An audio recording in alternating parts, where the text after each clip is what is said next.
మా నుంచి తప్పించుకోవటం అంత సులభం కాదు. నేను పరిగెత్తి అలసిపోయాను. ఏం కావాలి? నీ ప్రాణం అక్కర్లేదు, నీ ఆస్తి అవసరం లేదు. ఏదో అవసరానికి 2000 అప్పుడైతే ఇలా చంపేపోతారని జీవాజీ. ఆయన అప్పు తీసుకున్న తప్పించుకుని తిరగాలి కానీ ఆపేసి మీకు అక్కడ పెట్టండి. కొత్త అప్పు ఇవ్వకూడదని. ఇదిగో వెంకీ, కావాలంటే నీకు ఇచ్చిన పాత బాకీ మర్చిపోతాను, నన్ను వదిలే. మీరు మమ్మల్ని వదలనా? మేము మిమ్మల్ని వదలలేమండి. మీ దగ్గర అప్పు తీసుకున్న నిజం మమ్మల్ని నీలా వెంటాడు. అందుకు నన్ను ఎంత ఆడుతున్నారా? నన్ను అంతగా అయిపోలేదు. ఉండి లేదంటే మొత్తం లేకుండా పోతారు. ఇప్పుడు మీకు ఇస్తే జరిగేది అదే.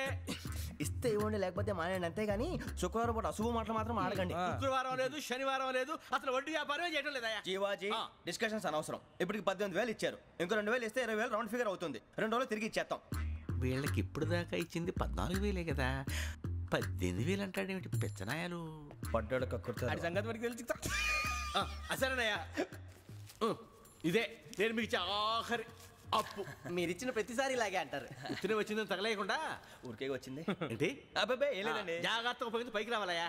సరే, ఈ 2,000తో 20,000 సంపాదిస్తారు. అదే కూర్చొని ఆలోచిస్తాం. ఆ జీవగాడు ఎప్పటికైనా జీవితంలో పైకి రావాలంటాడు. రోజు ఇంత పైకి వస్తాం తెల్లడికి. రే, మనం దొరికిన వాళ్ళ దగ్గర అప్పు చేసి తాగెత్తనం. ఇలా ఎన్నాళ్ళు పిచ్చే వాళ్ళు ఉన్నన్నాళ్ళు తెలిసిన వాళ్ళందరూ అయిపోయారు, ఇంకెవరు మిగిలారా? అందుకే నేను ఎప్పుడు అంటూ ఉంటాను సర్కిల్ బెంచ్ మని. ఒక రెండో పెంచుకుందామన్నా ఎవడు కోఆపరేట్ చేయట్లేదా?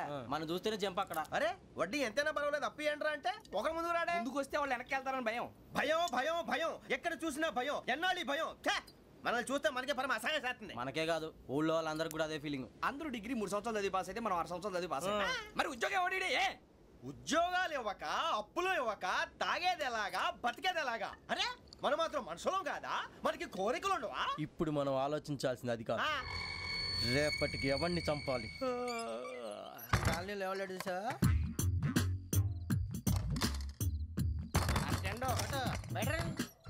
నువ్వా వెంకీ? ఏంటి వెంకీ ఈ టైంలో వచ్చా? నీతో మాడే పని ఉంది, దా చెప్తా. ఏ బాగా నిద్రొస్తుందా? సరిగానే రే, నువ్వు మమ్మల్ని చూసే తలిపేసావా?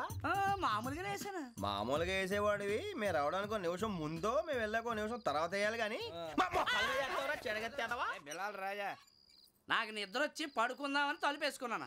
అయినా నా ఇంటి తలుపులు నేను అడిగేసుకోవాలంటే తప్పు చేసిన కాక ఇంకా గేర్ సమాధానం చెప్తావా? మీ ఇంట్లో పెళ్లిడికి వచ్చిన ఆడపిల్లలు ఎదురున్నారు. ఇదిగో అమ్మాయిలు, మీతో ఎప్పుడైనా యథాశాలు వేసానా? విన్నారా? అడుగు తలుపులు వేసావు. అనవసరంగా గొడవ ఎందుకు? ఇక్కడి నుంచి వెళ్ళండి. గొడవ? మీ ఇంటి మీద పడి ఎప్పుడైనా గొడవ చేశానా బిని గారు? లేదు బాబు. విన్నారా? చెప్పు, మమ్మల్ని చూసి తలుపులు ఎందుకు వేసుకున్నావు? అరే మాకు అప్పించిన వాళ్ళు కూడా మమ్మల్ని చూసి ఎప్పుడు తలుపులు వేసుకోలేదు. ఏం జీవాజీ? మరి నువ్వు ఎందుకు వేసుకున్నావు? బాబు టప్ అయిపోయింది, బుద్ధి తక్కువ వేసాను చాలా. అంటే మా మోకాల మీద తలుపులు వేసామని ఒప్పేసుకుంటున్నావు? ఒప్పుకుంటున్నాను. సరే ఇప్పుడు చెప్పు, మా మొఖాల మీద తలుపులు వేసేంత తప్పు మేము ఏం చేసామరా? తప్పైపోయిందని అంటున్నారు కదా, వదిలేయండి బాబు. అదే తప్పు మేము చేసి మమ్మల్ని వదిలేయమంటే మీరు వదిలేస్తారా బిని గారు? తప్పని ఒప్పుకుంటున్నాడు కదా అయ్యా. ఇప్పుడు టైం 11 అయింది, వెళ్ళి పడుకోండి. 11 అయిందా? కొమ్ము ఉంచాడు కదా. నాకు సంబంధం ఏంటి? ఉంది, సంబంధం ఉంది. 11 గంటలకి నా క్లోజ్ ఫ్రెండ్ ఢిల్లీ వెళ్తున్నాడు. 5,000 అప్పిస్తానని ఎయిర్పోర్ట్ రమ్మని చెప్పాడు. నీ గొడవలో పడి ఆ సంగతే మర్చిపోయాను. ఇప్పుడు నాకు జరిగిన నష్టానికి భర్తీ ఎవరు చేస్తారు? మీరా మీరా మీరా? ఎవడు పడతావు? ఎందుకు చేస్తాడా భర్తీ? భలే వాడి నువ్వు. తప్పు ఎవడు చేసా వాడే చేస్తా. దానికి కారణం ఈ 10 మనిషే కదా. వాడే షడద్వాతీత రూపిణి అవ్యాజ కరుణామూర్తిరజ్ఞానాధ్వాంత దీపిక. బీరు రమ్ము కలవకూడదు, తలకే పట్టేసింది. ఏంటే చదువుకుంటున్నావా? చదువుకో చదువుకో. దేనైనా వెనక్కి తీసుకురావాలం కానీ పోయిన కాలం వెనక్కి తీసుకురావడం ఎవడి వల్ల కాదు. టైం విలువ గురించి నువ్వు మాట్లాడడం. నువ్వు ఎలా పోతే నాకెందుకులే. ఏమ్మా నీ పూజ అయిందా? తలకే పట్టేసింది, కాస్త మజ్జిగుంటే ఇవే. మా నాయనే అందరూ పొద్దున్నే లేచి టీలు కాఫీలు అడుగుతుంటే నువ్వు మాత్రం మజ్జిగ అడుగుతున్నావురా. కాఫీలు టీలు తాగే స్టేజ్ వాడు ఎప్పుడో దాటిపోయాడు. రాత్రి తాగింది దిగాలంటే మజ్జిగే తాగాలి. నువ్వు తల దించుకోవడం ఎందుకురా? నీలాంటి యదవనగానందుకు నేనే దించుకోవాలి తల. రాత్రి సుబ్బారావు గారి ఇంటి మీద గొడవకి వెళ్ళేవంటగా. చెప్పాడు మీకు? ఏ మళ్ళీ గొడవ కెడతావా? నీ దెబ్బకు భయపడి రాత్రి తలుపులు తీసి పడుకున్నారంట. తెల్లారగా టైంట్లో దొంగలు పడ్డారు. ఇంట్లో ఉందిలేండి, పట్టుకుపోవడానికి అక్కడ కూతురు తప్ప. ఎన్నాళ్ళు ఇలా బేవర్స్గా తిరుగుతావురా? ఇన్నాళ్ళని ఏం ఫిక్స్ అవ్వలేదండి. చిచి నాన్న, అమ్మా కంబైన్ స్టైల్స్ కి ఫ్రెండ్స్ ఇంటికి పిలుద్దాం అంటే వీడికి భయపడి ఎవరు రావడం లేదు. నేనేం చేశానే? వాళ్ళ వంక అదోలా చూస్తున్నావంట.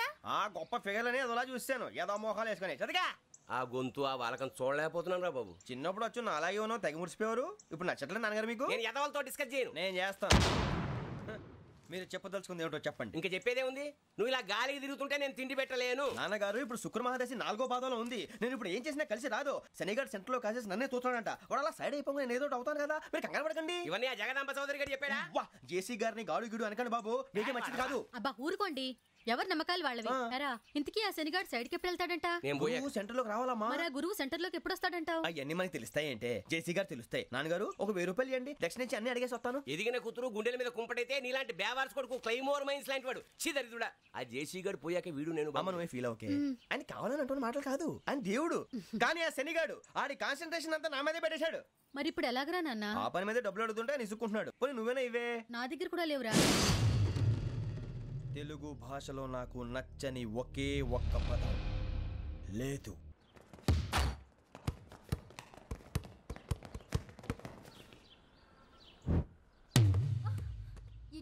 అరే సూరే, బాల్ తీసుకురారా.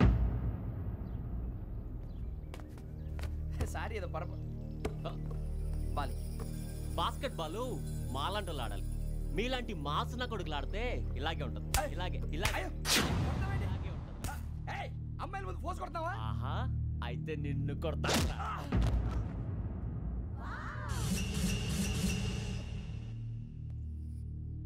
వాడు అమ్మాయిలు ఉన్నారని చూడరా ఎరా రెచ్చిపోతున్నాడు. బాస్కెట్ బాల్ మీ వాడి ఆట కానీ మీలాంటి మాసోళ్ళు ఆడే ఆట కాదు అంటున్నాడు రా. రే ఇంత ముందు 2-3 సార్లు కూడా ప్రతి విషయంలో జోక్యం చేసుకుని మన వాళ్ళు కొడుతున్నాడు రా.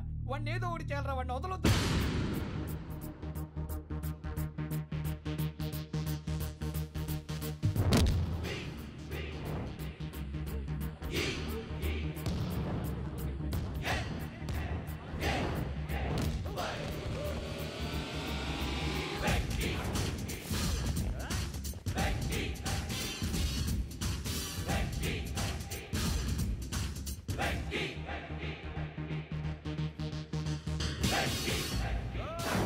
ఆడపిల్లలంటే ఎవరికైనా దెబ్బ తగిలితే అయ్యో అంటారు, మీకేమో ఎవరైనా కొడితే కామెడీ.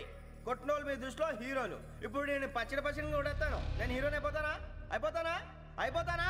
ఏంట్రా రెచ్చిపోతున్నావు? మాకు ఛాన్స్ ఇవ్వా?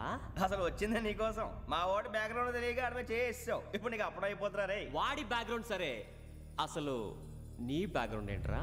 నాకు సెపరేట్ బ్యాక్గ్రౌండ్ అంటూ ఏం లేదురా. నేను ఎక్కడ నిలబెడితే అదే నా గ్రౌండ్. అంత పొడింగువా? తెల్దా?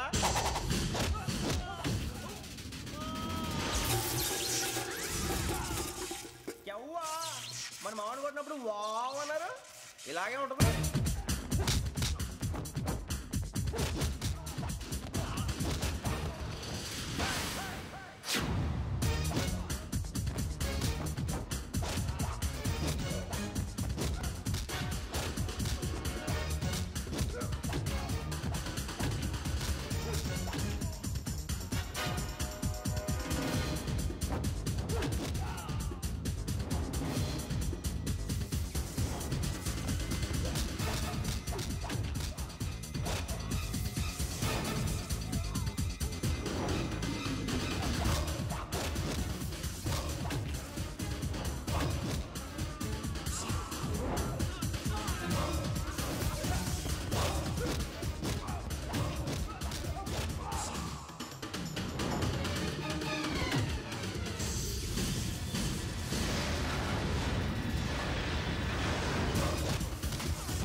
సూర్యబాబు,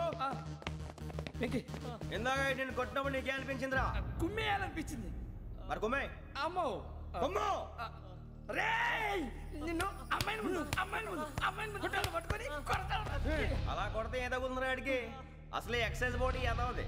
తప్ప చెప్తాను, కొడితే మడతడిపోవాలి. మాస్తో పెట్టుకుంటే మడతడిపోద్ది. ప్రపంచంలో ప్రతి వాడు ఏదో పని చేసుకుంటున్నాడు, మనం తప్ప. మా కాంట్రాక్టర్ తో చెప్పి పని ఏదైనా ఇప్పించరా? ఎలాంటి పనులు మేము చేయం. డిగ్రీలు బిఏ, నేను ఎంఏ. ఇలా ఇచ్చాడేంట్రా? అయ్యి బాబోయ్, ఇంకేమైందిరా? మడతాడిపోయిందిరా బాబు.